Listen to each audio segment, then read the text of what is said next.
مرزا غلام احمد، یہ موضوع توہین رسالت کا ہے، وگرنہ اسی حقیقت الوحی سے میں آپ کو دکھاؤں، اس خبیث نے توہین رسالت سے پہلے اللہ کی توہین کرتے ہوئے کہا، اللہ نے مجھے کہا ہے انت منی بمنزلت روحی، انت منی بمنزلت جسدی، انت منی بمنزلت ولدی۔ اے غلام احمد، تو میری روح کی طرح ہے، تو میرے جسم کی طرح ہے، تو میرے بیٹے کی طرح ہے۔ تکاد السماوات یتفطرن، قریب ہے آسمان پھٹ جائے، زمین پھٹ جائے۔ ان دعوا للرحمن ولدا، تم ظالموں نے اللہ کے بیٹے بنائے۔ تمہارے کفر کے اس جملے کو نہ آسمان برداشت کر سکتا ہے، نہ زمین برداشت کر سکتی۔ حضرت مسیح موعود علیہ السلام کے دو الہامات لے کر ان کا تمسخر اڑایا گیا ہے۔ ایک یہ انت منی بمنزلت ولدی، تو میرا ہے جیسے بیٹا ہو۔ منی کا مطلب مجھ سے، میرے اندر سے نہیں ہے، یہ جھوٹ بولتے ہیں مولوی۔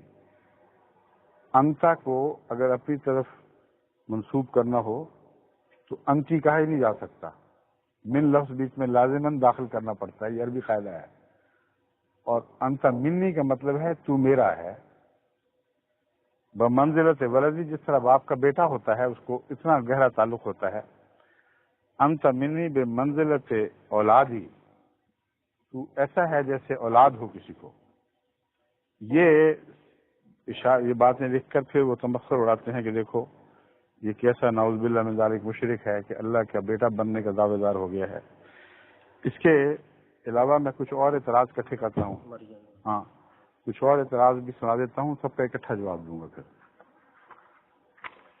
ایک یہ کہتے ہیں کہ حضرت مسیح موعود علیہ السلام نے کہا کہ مجھے حیض آتا ہے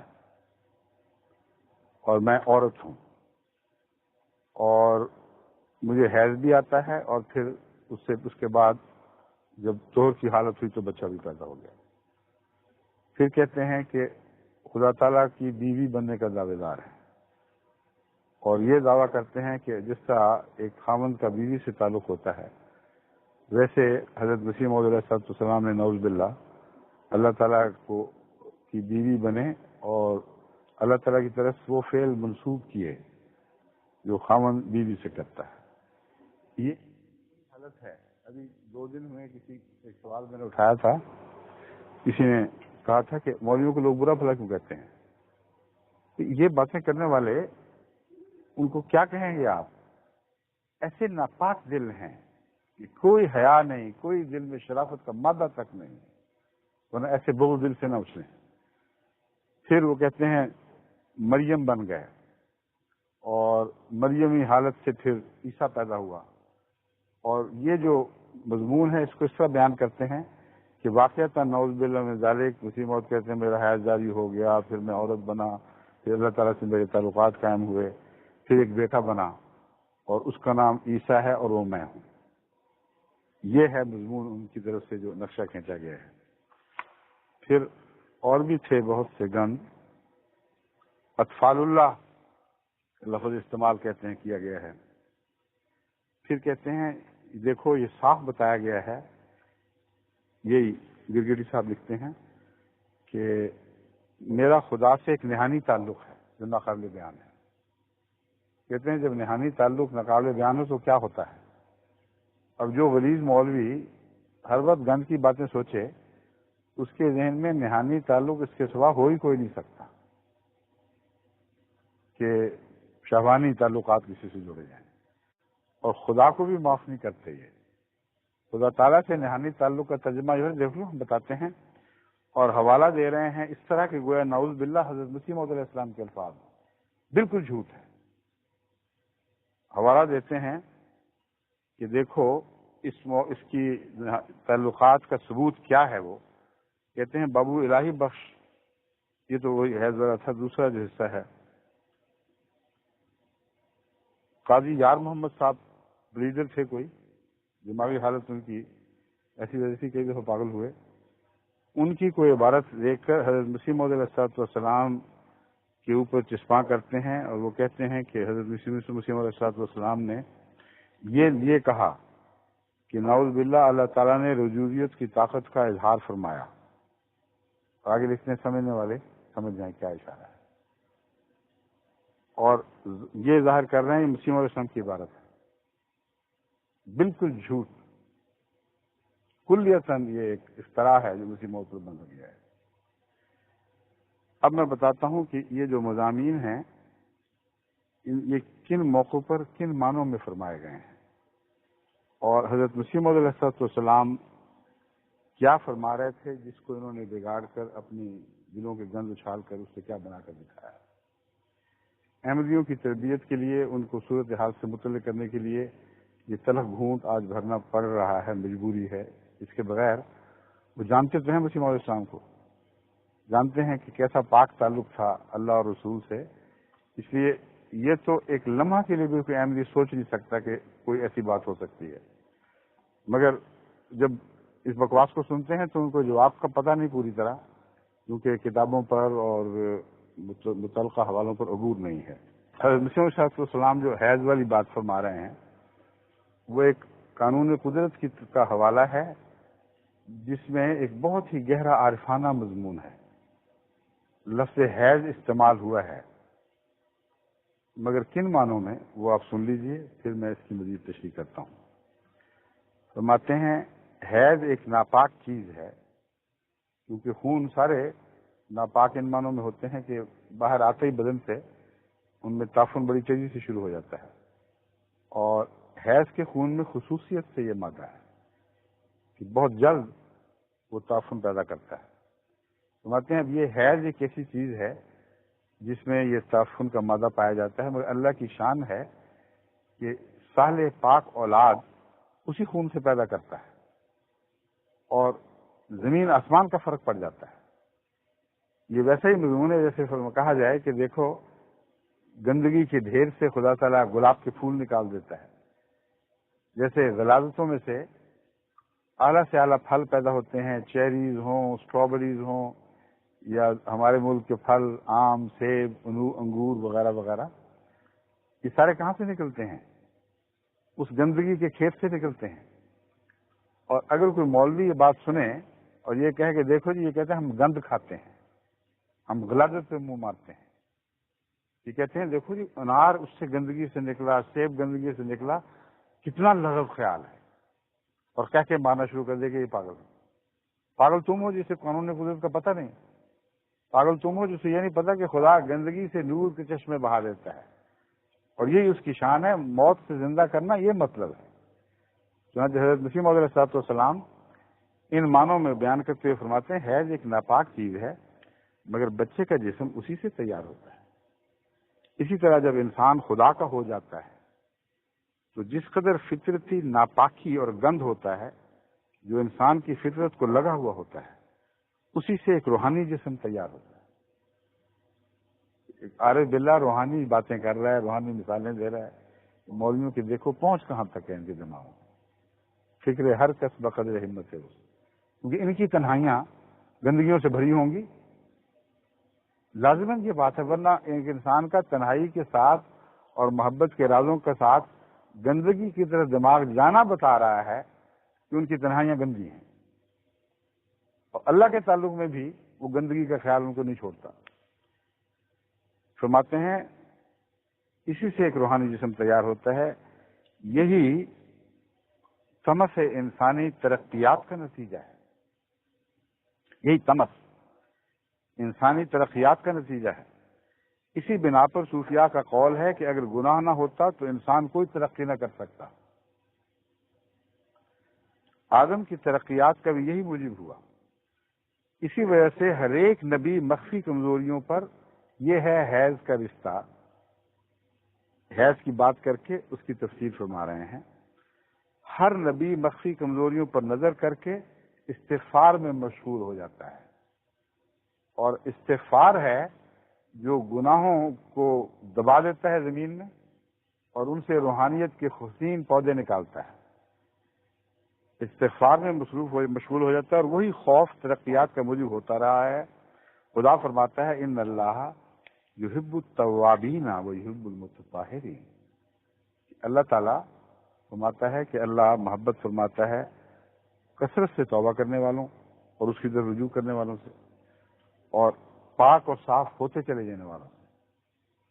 بس ہر ایک ابن آدم اپنے اندر ایک حیض کی ناپاکی رکھتا ہے، مگر وہ جو سچے دل سے خدا کی طرف رجوع کرتا ہے وہی حیض اس کا ایک پاک لڑکے کا جسم اختیار کر لیتا ہے. یعنی وہ گناہ کی قوتیں پر ایک خدا تعالیٰ کا تصرف وارد ہوتا ہے، اور جس طرح گندگی سے بہترین پھول اور پھل نکلتے ہیں، اسی طرح اسی گناہ کے بنیادی مادے سے جو ہر انسان میں موجود ہے، جس کا ثبوت یہ ہے کہ حضرت صلی اللہ علیہ وسلم نے فرمایا کہ ہر شخص کے جسم خون میں رگوں رگوں میں شیطان دوڑ رہا ہے. حضرت مسیح علیہ السلام اپنی طرف سے تو کوئی بات نہیں کرتے. حیض کی ناپاکی سے شیطان کی ناپاکی کم ہے؟ بہت زیادہ ہے. ایک تمثیل ہے جس پر غور کرو. فرماتے ہیں کہ وہ سچے دل سے خدا کی طرف رجوع کرتا ہے، وہی حیض اس کا ایک پاک لڑکے کا جسم تیار کر دیتا ہے. اسی بنا پر خدا میں فانی ہونے والے اطفال اللہ کہلاتے ہیں. وہ لوگ جو اللہ کی ذات میں اپنے آپ کو گم کر دیتے ہیں انہیں اسی وجہ سے اطفال اللہ کہا جاتا ہے، لیکن یہ نہیں کہ وہ خدا کے در حقیقت بیٹے ہیں، کیونکہ یہ تو کلمہ کفر ہے. خود فرما رہے ہیں. یہ کیسے ہو سکتا ہے کہ مولوی نے کتابیں کھولی ہوں صرف اطفال نظر آ گیا ہو لفظ اور آگے پیچھے کچھ نظر نہ آیا ہو؟ حیض دیکھ لیں اور بات کے مضمون سے بالکل نظر اچٹ جائے، سمجھ ہی کچھ نہ آئے کہ کیا ہو رہا ہے. دیکھتے ہیں، جانتے ہیں، جھوٹ بولتے ہیں، افترا کرتے ہیں. ان کو پاک کیسے کہہ دیں گے؟ ان کی ناپاکیاں تو اچھلی پڑتی ہیں، پاکستان کی گلیوں میں پھر رہی ہیں، اپنی گواہیاں دے رہی ہیں. فرماتے ہیں لیکن یہ نہیں کہ وہ خدا کے در حقیقت بیٹے ہیں، کیونکہ یہ تو کلمہ کفر ہے اور خدا بیٹوں سے پاک ہے، بلکہ اس لیے استعارہ کے رنگ میں وہ خدا کے بیٹے کہلاتے ہیں کہ وہ بچے کی طرح دلی جوش سے خدا کو یاد کرتے رہتے ہیں. اب بتائیے، بچے کی طرح دلی جوش سے خدا کو یاد کرتے رہتے ہیں. اور آگے آیت قرآنی کا حوالہ ہے، اب مولوی چاہیں تو مذاق اڑا لیں. اسی مرتبہ کی طرف قرآن شریف میں اشارہ کر کے فرمایا گیا ہے فَاذْكُرُوا اللَّهَ كَذِكْرِكُمْ آبَاءَكُمْ وَأَشَدَّ ذِكْرًا. تم اللہ کو یاد کرو اس طرح جس طرح اپنے آبا کو یاد کرتے ہو، بلکہ اس سے بھی زیادہ. آبا کو بیٹے یاد کرتے ہیں یا کوئی اور یاد کرتا ہے؟ بیٹوں کے تعلق سے آبا فرمایا گیا ہے. اور پھر دوسری جگہ قرآن کریم فرماتا ہے کہ وہ اس رسول محمد رسول اللہ صلی اللہ علیہ وسلم اور آپ کی کتاب کو اس طرح پہچانتے ہیں جیسے اپنے بیٹوں کو پہچانتے ہیں. تو دونوں طرف کے رشتے جن پہ انہوں نے مذاق اڑایا قرآن کریم میں موجود ہیں، مگر ناپاکوں کے لیے نہیں ہے. لا یمسہ الا المطہرون. ان الہی کلام کے عارفانہ باتوں کو وہی لوگ سمجھتے ہیں جو پاک دل کیے جائیں، جن کو خدا کی کا ہاتھ تزکیے کا ہاتھ پاک فرما دے. بس اللہ نے ایک طرف بیٹے کی باپ جیسی والی نسبت بیان فرما دی اللہ سے، اور دوسری طرف باپ کی بیٹے سے نسبت بیان فرما دی. خدا کو ایسی محبت اور دلی جوش سے یاد کرو جیسا کہ بچہ اپنے باپ کو یاد کرتا ہے. اسی بنا پر ہر ایک قوم کی کتابوں میں اب یا پتا کے نام سے خدا کو پکارا گیا ہے. جتنے یہ حوالے انہوں نے دیے ہیں ان سب حوالوں میں یہ مضمون واضح کیا گیا ہے، ایک بھی اس کے بغیر نہیں. اب وہ یہود علماء کی طرح جن پر قرآن لعنت بھیجتا ہے، بتائیے یہ حال ہے کہ نہیں؟ وہ بعض چیزوں پر ہاتھ رکھ دیتے تھے، بعضوں کو نکال کے دکھاتے تھے، اور مضمون کا بالکل برعکس نتیجہ نکالتے تھے. حضرت محمد رسول اللہ صلی اللہ علیہ وسلم نے پیشگوئی فرمائی تھی ایک زمانہ ایسا آئے گا کہ میری امت کے لوگ بھی یہود کی طرح ہو جائیں گے، اتنا مشابہ جیسے ایک جوتی اسی جوڑے کی دوسری جوتی کے مشابہ ہو. آگے بہت ایک بات سختی فرمائی گئی ہے، یہ گناہ بھی کریں گے. اب یہ کہتے ہیں وہ ابھی زمانہ نہیں آیا. یہ زمانہ اگر آ گیا تمہاری یہاں پاکیوں کی باتوں کا تو اگلا پھر کیسا خطرناک ہوگا. اگر وہ ابھی نہیں آیا تو اللہ رحم فرمائے. یہی باتیں کیا کرتے تھے جن یہود علماء جو حضرت عیسیٰ کو اوپر جیسے گن تولتے تھے، وہ میں جب ایک نئی کتاب ختم کر لی ہے، وہ چھپنے والی ہے، عیسائیت کا سفر حقیقت سے کہانی کی طرف، اس میں نے بعض مثالیں دی ہیں، ان کو پڑھ کے رونگٹے کھڑے ہو جاتے ہیں آدمی، کس طرح مسیح مظلوم پر اس زمانے کے مولویوں نے ناپاک حملے کیے ہیں، اور اس زمانے کے حملے یاد آ جاتے ہیں۔ بس یہ ہے وہ مضمون جو حضرت مسیح موعود علیہ السلام نے بیان فرمایا، جس پر یہ تمسخر کرتے ہیں۔ حضرت مسیح موعود علیہ السلام نے جو کچھ فرمایا، بنیاد جیسا کہ میں نے ثابت کی ہے، یا قرآن پر ہے یا حدیث پہ۔ جن گستاخوں کو یہ بھی خیال نہ آئے کہ یہ حملہ کہاں تک پہنچے گا، ان کی زبانیں کون روکے؟ خدا کے سوا کوئی طاقت نہیں ہے جو ان زبانوں کو کاٹ لے، اور جب وہ فیصلہ کرے گا یہی ہوگا۔ حضرت صلی اللہ علیہ وآلہ وسلم فرماتے ہیں، مشکات المصابیح میں یہ کتاب یہ حدیث درج ہے، کتاب الادب میں ہے، ادب والا مضمون ہے۔ الخلق عیال اللہ، مخلوق اللہ کی عیال ہے۔ فاحب الخلق الی اللہ من احسن الی عیالہ، اور خدا کو اپنی مخلوق میں سے سب سے زیادہ پیارا وہ ہے جو اس کے بچوں سے پیار کرتا ہے۔ وہی مضمون کہ ماں سے فقیر مانگتے ہیں تو بچوں کا حوالہ دیتے ہیں، تو اللہ سے پیار لینا ہے تو مخلوق کو اس کے بچے سمجھو۔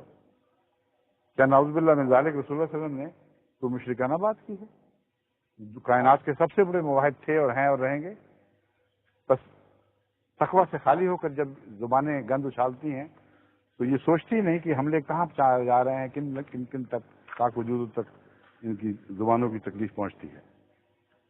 مولانا روم اس مضمون میں بیان فرماتے ہیں، اولیاء اطفال حقا، اولیاء شعر کا مصرع ہے، اولیاء اطفال حق اندے پسر، اے میرے بچے، اولیاء حق یعنی خدا تعالیٰ کے اطفال ہوتے ہیں۔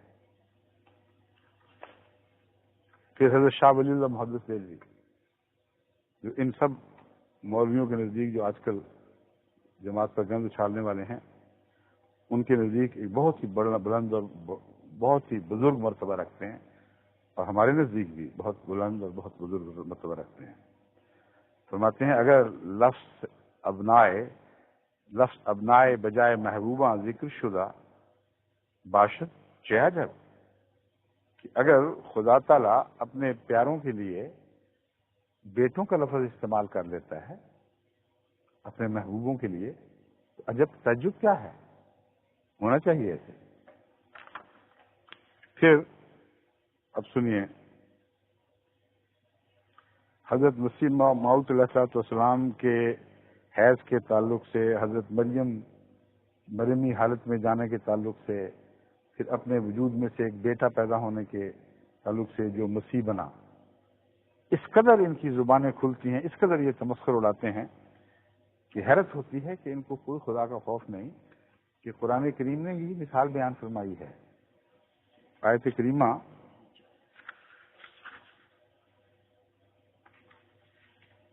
اللہ تعالیٰ فرماتا ہے مثالیں دیتے ہوئے، وَضَرَبَ اللَّهُ مَثَلًا لِلَّذِينَ آمَنُوا امْرَأَتَ فِرْعَوْنَ، اللہ تعالیٰ ان لوگوں کی مثال جو ایمان لائے ہیں فرعون کی بیوی سے دیتا ہے، اس قالت رب ابن لی عندک بیتا فی الجنت ونجنی من فرعون وعملہ، جب اس مجبور عورت نے جو فرعون بادشاہ کے قہر کے نیچے تھی یہ عرض کیا کہ اے میرے رب، مجھے اپنی جناب سے جنت میں گھر عطا کر دے، یہ گھر میرے رہنے کا نہیں، فرعون کے گھر میں رہتی ہوں، ہر وقت کا ایک عذاب ہے۔ وَنَجِّنِي مِن فِرْعَوْنَ وَعَمَلِهِ، اور مجھے فرعون اور اس کے عمل سے نجات بخش، من القوم الظالمین، جو ظالموں کی قوم ہے، اس سے مجھے نجات بخش۔ ایک مثال ان مظلوم اہل ایمان کی ہے جو غیروں کے جبر کے نیچے زندگی بسر کر رہے ہیں، جس طرح پاکستان میں صوتین بھی ہیں، مجبور بے اختیار جو مرضی چاہیں گند اچھالیں، اس کا نام دلداری رکھتے ہیں۔ اور دوسری مثال ہے اس سے اونچے طبقے کے ایمان والوں کی، وہ کسی مرد سے نہیں دی، وہ بھی عورت سے دی ہے۔ ان مولویوں کو اب بتائیں مومن ہیں تو کون سے مومن ہیں؟ یہاں تو دونوں ہی عورتیں ہیں۔ فرماتا ہے وہ مریم ابنۃ عمران، اور مریم جو عمران کی بیٹی تھی، التی احسنت فرجہ، اس نے اپنے اعضاء کی حفاظت کی، فنفخنا فیہ من روحنا، فیہا نہیں فرمایا فیہ، کیونکہ مومن سے مثال دے دی ہے، اس لیے مراد یہاں وہ مرد مومن ہیں جو مریمی صفات رکھتے ہیں۔ فرماتا ہے اللہ تعالیٰ وَفَنَفَخْنَا فِيهِ مِن رُوحِنَا وَصَدَّقَتْ بِكَلِمَاتِ رَبِّهَا وَكُتُبِهِ وَكَانَتْ مِنَ الْقَانِتِينَ، یہ تمام ضمیریں عورتوں والی ہیں، عورت کی طرف پھر رہی ہیں۔ جہاں نفخ روح کا ذکر فرمایا وہاں مرد کا ذکر کر دیا، جبکہ اسی مضمون کی آیت دوسری جگہ موجود ہے، وہاں عورت کی ضمیر پھیری گئی ہے۔ یہاں مریم کے اندر بچہ پیدا ہونے کا ذکر ہے، یعنی مسیح، وہاں ہا فرمایا گیا ہے، اس عورت میں ہم نے اپنی روح پھونکی۔ اور جہاں مومنوں سے مثال دے دی، وہاں مرد کی ضمیر پھیر کر بتا دیا کہ یہ تمام پاکیزہ صفات جو اس عورت کی ہیں، جس مومن مرد میں ہوں گی اس میں ہم روح پھونکیں گے۔ اور جس طرح اس پاک عورت کے بدن سے ایک پاک بیٹا پیدا ہوا جس کا نفسانی خواہشات سے کوئی تعلق نہیں تھا، اس طرح وہ مومن جو نفسانی خواہشات سے اپنے آپ کو پاک کر لیتے ہیں اور مریمی صفات اختیار کرتے ہیں، ان کے اپنے بدن سے، ان کے اندر سے ایک وجود پیدا ہوتا ہے، اور وہ نفخ روح سے پیدا ہوتا ہے۔ یہ ہنستے ہیں کہ لو جی یہ ولادت مرد میں سے ایک ولادت ہو گئی، عورت بنا، یہ سارے قصے بنا کر بہت کیا لگاتے ہیں۔ اب بتاؤ میرے صاحب یہ سچائی کہاں گئی؟ اب سنو سچائی کیسے ثابت ہوتی ہے۔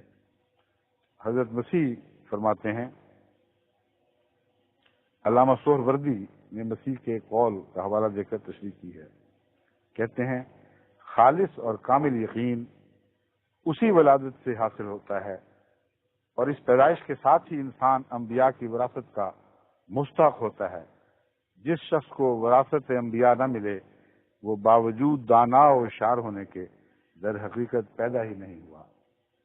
مسیح کا ایک قول ہے کہ انسان 2 دفعہ پیدا ہوتا ہے، جو 2 دفعہ پیدا نہ ہو، دوسری دفعہ پیدا نہ ہو، وہ کچھ نہیں ہے۔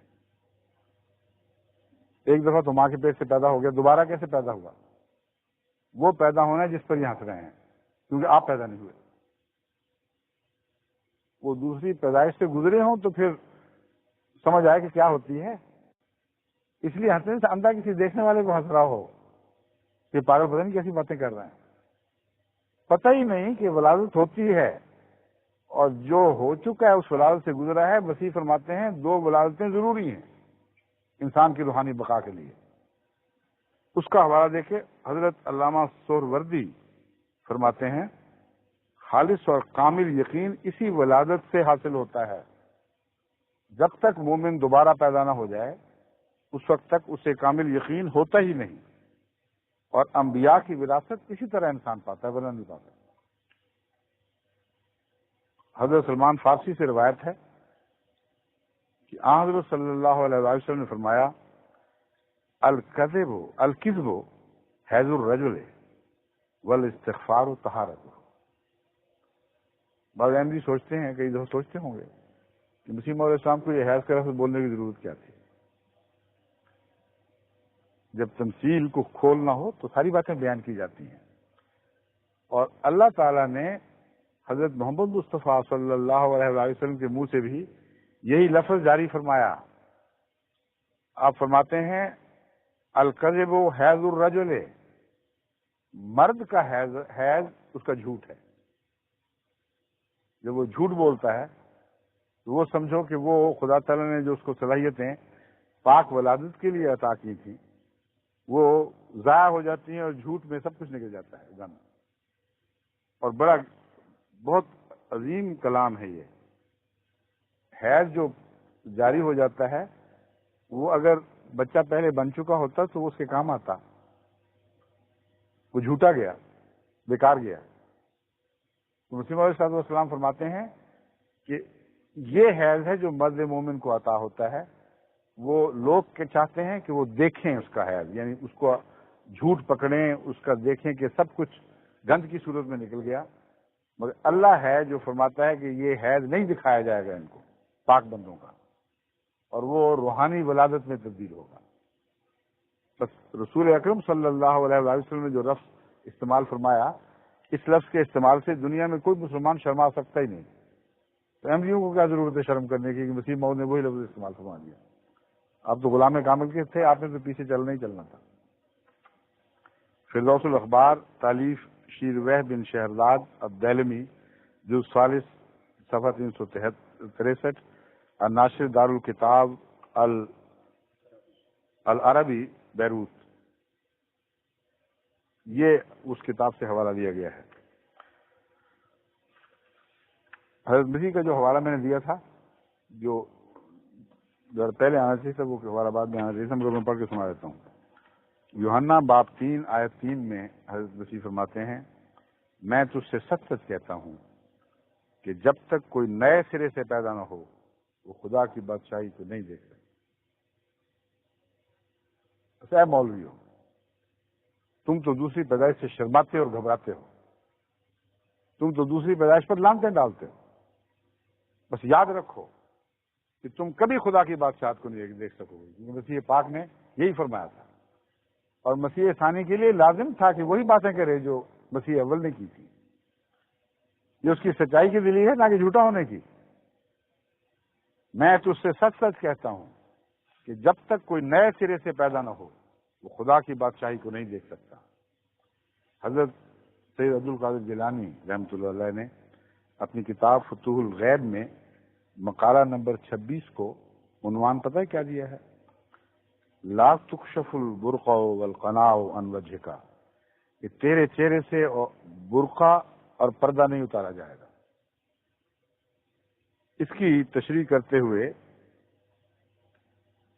شیخ عبدالحق صاحب محدث دہلوی فرماتے ہیں، یہ فارسی عبارت ہے، در تعبیر برقع و قناع از لباس نساء، یہ جو فرمایا ہے یہ تو عورتوں کا لباس ہے، یعنی برقع اور قناع کی تشریح یہ ہے کہ عورت کا لباس ہے۔ اس میں اشارہ یہ ہے کہ ظہور کمال تک مرد بھی بمنزلہ عورت کے ہوتا ہے، اور وہ مخفی رہتا ہے اور اپنی نیکیوں کو چھپائے پھرتا ہے، اپنی حرمت کی حفاظت کرتا ہے، اور دل نہیں چاہتا کہ دنیا کے سامنے باہر نکلے۔ یہ وہ رات کا تعلق ہے جو خدا سے اس کا ہوتا ہے، سوائے اللہ کے اس کی نیکیوں سے کوئی آگاہ نہیں ہوتا۔ تب خدا اس میں ایک روحانی وجود پیدا کرتا ہے۔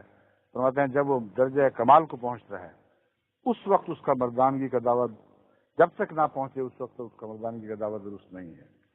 بس یہ ہے وہ مضمون جس جو مسیح موعود علیہ الصلوۃ والسلام کی طرف انہوں نے منسوب کیا، اور سب جھوٹ اور جھوٹ ہے۔ جہاں وہ نطفے والی بات بکواس کی گئی ہے، وہاں مسیح موعود علیہ الصلوۃ والسلام فرماتے ہیں میری پیدائش اللہ کے پانی سے ہے، وَجَعَلْنَا مِنَ الْمَاءِ كُلَّ شَيْءٍ حَيٍّ، قرآن کی آیت ہے۔ فرماتے ہیں کہ میری روحانی زندگی بھی اسی پانی سے ہوئی ہے۔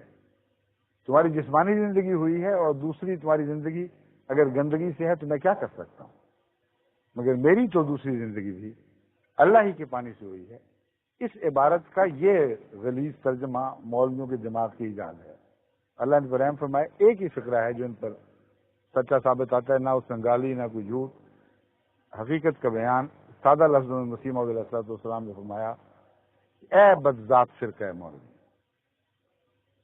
جو یہ باتیں کرتے ہیں ان کے لیے اس سے زیادہ ہم کیا کہہ سکتے ہیں کہ بدذات فرقہ مولوی ہے، جو قرآن حدیث پاک لوگوں کی عبارتوں کو سب کو نظر انداز کر کے جس پر حملہ کرنا چاہتا ہے اس پر اندھا ہو کر حملہ کرتا ہے اور دیکھتا نہیں کہ اس کے کیا نتائج نکلیں گے۔ اللہ تعالیٰ ان لوگوں کو عقل دے اور سمجھتا فرمائے۔ السلام علیکم۔